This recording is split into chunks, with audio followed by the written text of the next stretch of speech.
Number 2, Jalen Hurts, that Eagles offense versus Steve Spagnuolo and the Chiefs. In watching the film, was there anything that Steve Spagnuolo, who you've been very complimentary about, probably the most well-respected defensive coordinator in the game right now. Right. Is there anything in the game plan that the Chiefs did that you were like, man, they could have done something a little bit better or different? They played really well. Right. When you look at it and go, man, 14 points were given basically by Mahomes in the interception. Yeah. One was Joe Tooney getting knocked into Mahomes. So that's, another one. That's another play that goes into that where Hollywood Brown's wide open for a 20-yard gain. He's going to hit him, and he gets hit as he's throwing interception, right? Always something wrong. I can't look at Spags on the defense. They did so much well. They did. They were compromised big time. If I have one thing I would say maybe I wish they would have done different, and I think you saw it in my notes, is just that I think they could have probably been even more aggressive. To me, I think there was a point where they could have just gone, let's fucking blitz every play. It doesn't look like they know what to do. They're not handling it all that well. The interception Hurts threw was a blitz. Some of the sacks he took were blitzes, right? Really, a few of them, the majority of the negative plays the Eagles had were when Spags tricked it up in a big way. But, man, did they play physical? Did they play tough? Right? Even on plays where they played the pass and the Eagles called the run, I went, wow, man, good job by them. They manned up right there. At least they didn't get gashed, right? Now, I don't know if they could have done that consistently, but the Eagles put you in so many binds, and that's the problem with them, and you have to pick your poison, and this was a day where they picked their poison. It was stop Saquon, and they got poisoned and died by Jalen Hurts in the passing game. They're dead, and they will be buried later on in the pod. Perry the Greek 77 says, why did Spags keep running cover 0, leaving his DBs on an island? It burned them a ton of times. The Eagles' protection seemed solid all day. Seems like Spags either didn't adjust or was just outmaneuvered. Yeah, no, there was, he's correct with a lot of what he said right there. I mean, I thought, really, I wrote 11:56 in the second quarter was the first time the front four got pressure. Okay, so that's why he left guys one-on-one, okay, was the fact that, like, he had a blitz or he couldn't get pressure. I mean, flipping the film over, I watched the Chiefs offense first because that, to me, was like the thing to watch first, right? Then to flip it over and go right into it, was like, oh my God. I mean, this guy can bake a cake and some donuts and some other stuff too, and not even have anybody around him. It's not even fair, right? The Chiefs from the get-go of the game was like 4-alarm, like change the defense with every movement or snap, whatever. I mean, they were moving around and stemming into a different defense before the snap on almost every play to start the game. Like, here we are in this defense. Boo 45 said, get into the other defense. Hut, right? I mean, that's how they played the first half. Yeah. So that is to the reason of what at Perry the Greek 77's asking is one, you got to worry about that run game and that O-line, and they were outmatched that way. They were. And there's no way they could have just played pass defenses and helped out the two receivers, and they would eventually got gashed by Saquon Barkley. You saw that a little in the second half, late in the second quarter into the third quarter, where they tried to play pass defense, and the Eagles started to get in a groove in the run game, and you went, oh, wow, that didn't look good. So I think that's really kind of the answer all over there. The most next-level thinking comes from Dat Fifth Base Doe, who says, how was Saquon not the MVP? They obviously had to sell out to stop him. That opened up everything else for Hurts, therefore easily the most valuable single player. Certainly compromised what they could do in the passing game, and I think that this will be, so there it is. That's 2.3 yards per rush. He had only one worse game this season. That was week 6 versus Cleveland, where he had 47 yards on 18 carries, but the Chiefs are incredible. The Chiefs are incredible. I mean, and they're incredible at stopping the run, doing all that. Teams even would sell out to stop Saquon Barkley and not be able to do that. Yeah, right? yeah. I mean, yeah, we've seen a lot of teams. I mean, again, like we talked about with the Rams game, the Washington game. I mean, they sold out on some of those runs where he's hitting his head on the goalpost for a 50-yard touchdown. They sold out. So it still wasn't like, you're definitely going to stop it just because you sold out. Not that. But, yes, when you talk about the number one thing on the football team that the other team had to bend or worry about, of course it was the run game and Saquon Barkley. Of course. I mean, I'll lay on what I heard Bill Belichick say yesterday. Yeah, the difference in this Super Bowl and the last Super Bowl is Saquon Barkley. He put the Chiefs in such a bind in this football game that they were, like, having to play even crazier coverages and no safeties and blitzes and do stuff like that. So that's where, it's different. And that's where, as a whole, yeah, Jalen Hurts was the MVP. You certainly could have talked about the defensive guys and all of that.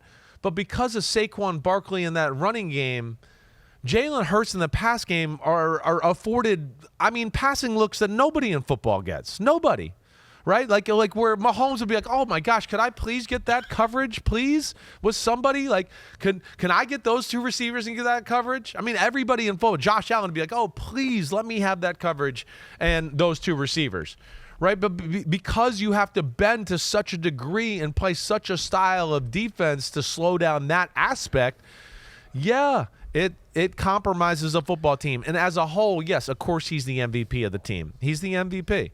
And this is the difference, and this is where the Jalen Hurts fans get mad at me. There's nobody that gets to play the position of quarterback with more of the benefits of their team than Jalen Hurts. And I know this is going to sound negative to Jalen Hurts, but this is the truth, and this is why I'm here to be hired. Nobody gets the benefits of the team and what they do to help me look good more than him. There's no top 10 quarterback in football that gets that benefit.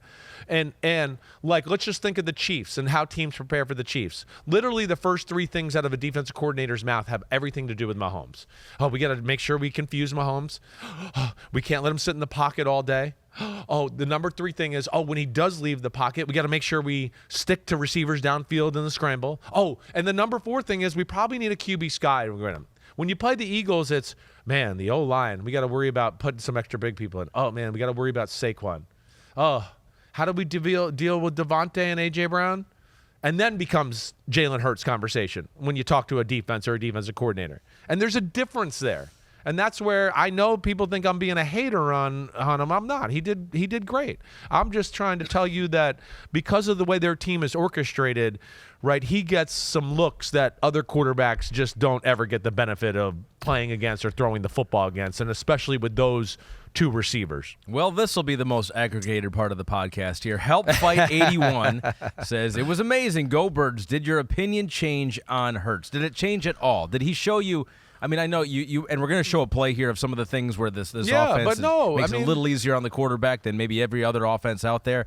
But did you see anything in this game that was like? My opinion's been changing. I made him number 9 last year, and again, let's not forget how many Eagles fans said I was too high to make him 9 last year. I can't win with Jalen Hurts, right? I can't win, so I don't know what to say anymore. I'm not trying to appeal to anybody. I don't care, right? The one thing I liked about his game over the last 2 years, even last year, and you heard me say this in the quarterback breakdown, he is playing better in the pocket. Now, this year was not his best year, and he did not, right? He had a lot of weeks where it was like they won, in spite of him or with the lack of a passing game, okay? So, and I know the running game was the number one thing, but as I've joked around about it, they weren't like, hey, let's keep the game close and make sure he throws for 105 yards, right? So that's but like seeing the field, hitting throws that are supposed to be hit on a consistent basis, I think all of that's gotten better since the last Eagles-Chiefs Super Bowl. Sure. But is it perfect? No. Could it be better? Yes. And it's about what's there to be had on the field, like we always talk about. And there's still a number of plays where you come away going, well, that should have been or could have been better, and it's not. So let's show one of those plays. It was the first drop back of the game. And so this just illustrates what kind of a bind this Eagles team puts defenses in, and a creative defensive coordinator like Steve Spagnuolo. Right. Like, no matter what you do, you're going to have issues. They're trying to put 7 men in the box and make it look like it's a single safety defense, and at the snap, they're going to all back out and try to get into cover 2, right? That's what they're going to try to do.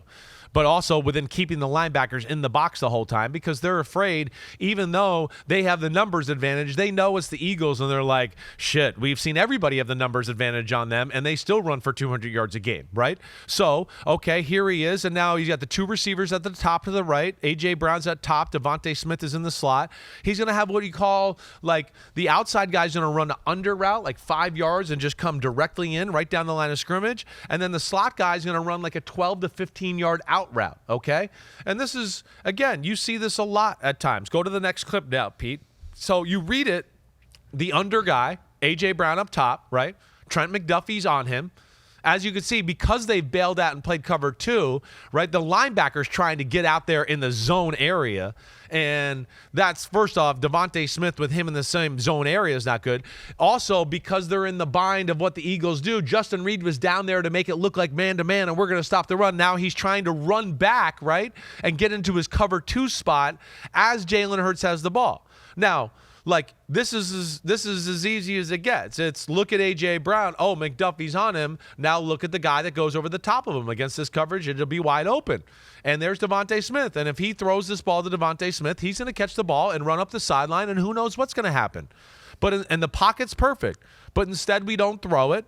We scramble outside the pocket. Fake. We do pump fake. We pump fake it. We pump fake A.J. Brown. We scramble outside the pocket. We run, and we get like a 6-yard gain to Devontae Smith on the sideline. And everybody goes, "Oh, good play by Jalen Hurts." And again, I'm just not that. It's like, again, it's good. You got positive yards, but I'm just saying there's a lot of plays like this where people are passed up that are wide open. And I'm saying because they're so good and teams are so compromised, it doesn't matter most of the time with them. And it would matter for other quarterbacks. That's all I'm trying to say. That's all there is to it. But, like, yeah, there's this throw. There's a few other plays where, again, it just shows you it's like you heard me say before the show. You could put A.J. Brown and Devontae Smith on the Kansas City Chiefs, right? And Mahomes would go, that's awesome, but they wouldn't be able to put him in the bind. The Eagles still do, right? Because, again, it all goes back to Saquon in the run game, and that's the point we're trying to make. And the fact that they are so elite in that area, it made the Chiefs have to do things that were just totally tough on them, and, Jalen Hurts tore them up. I mean, I don't even know what else to say. I mean, you have complimented their skill level on both sides of the ball here. They're great. They did all the right things, right? They made, like, proper adjustments. They were patient with the run to keep the Chiefs in some crazy defenses that, again, when we showed the spray chart on Monday, what does it do? One-on-one throws on the outside, right? So here it is. It's back shoulders, it's go routes, it's jump balls, right? The Jahan Dotson play that got them down to the 1-yard line on the first drive to make it 7-0. You know what they did? They faked that under route you saw A.J. Brown because they run that a lot. So they were like, hey, let's make it look like we're going to do it again. You kind of act like you're about to go under and then take off. And the Chiefs guy jumped inside because he's like, wait, they've already run that play once or twice already. Let me jump under it and cut it off. And then he takes off. So they had all the right moves. And they were very smart about their approach. And then where Jalen Hurts was great was he didn't miss any of those throws or those opportunities he had. He put the ball in the money in every moment he needed to. And then even in a few moments where you went, nobody's open, or they did something good on the defensive side of the ball. Again, it goes always back to the theme of the other side with the Chiefs again. Then they didn't have an answer for Jalen Hurts scrambling or doing something that way. And he had a great sense of that. And that's why, he won the MVP at the end of the day. The way they were playing at the end of the year, I mean, it's always like, oh, the league will catch up. The league will catch on to what you guys do. Watch out. Is there anything outside of injury that really, in your mind, would have slowed down this Eagles team this year? And, like, looking ahead to next year, I'm like, I can't see a situation where you're going to be more impressed with the team, what they can do on both sides of the ball next year than the Philadelphia Eagles. I feel like this is only going to be the start of it now. Because now you've won. You're off the schneid. The monkey's off your back. There's no pressure, right? Now it's like, hey, we were awesome at this year, but I think we could be awesomer if we add this few plays on offense and this few plays. Like, you're going to be able to play with house money a little bit that way. Let alone we know they kind of make the right moves on the front office. So, yeah, I don't think they're going anywhere. I don't think we're going to see, like, a collapse of anything. I think, if anything, it's going to be more like, hey, we're great. If we just stick together like we did this year, don't act like we did in 2023, we're going to be tough to beat, whoever it is, right?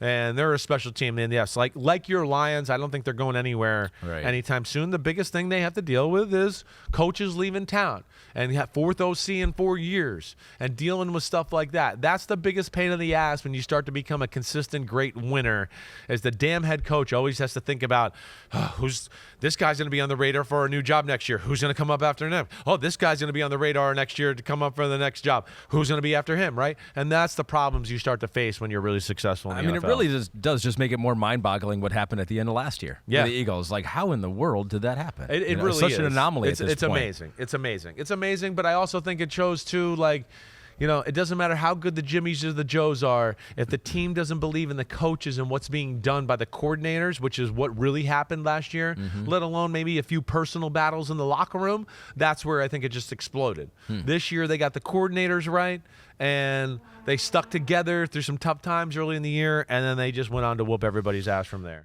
Thanks for watching Chris Simms Unbuttoned. Hey, just because the season's over, it doesn't mean we're over. We ain't going anywhere. The NFL never dies. We're staying right here. Hit subscribe. We got every NFL move. We'll react to that. Plus, Chris has got 4,719 draft prospect profiles to do. Thanks again for watching. Subscribe. You know where to find us. Peace out, homies.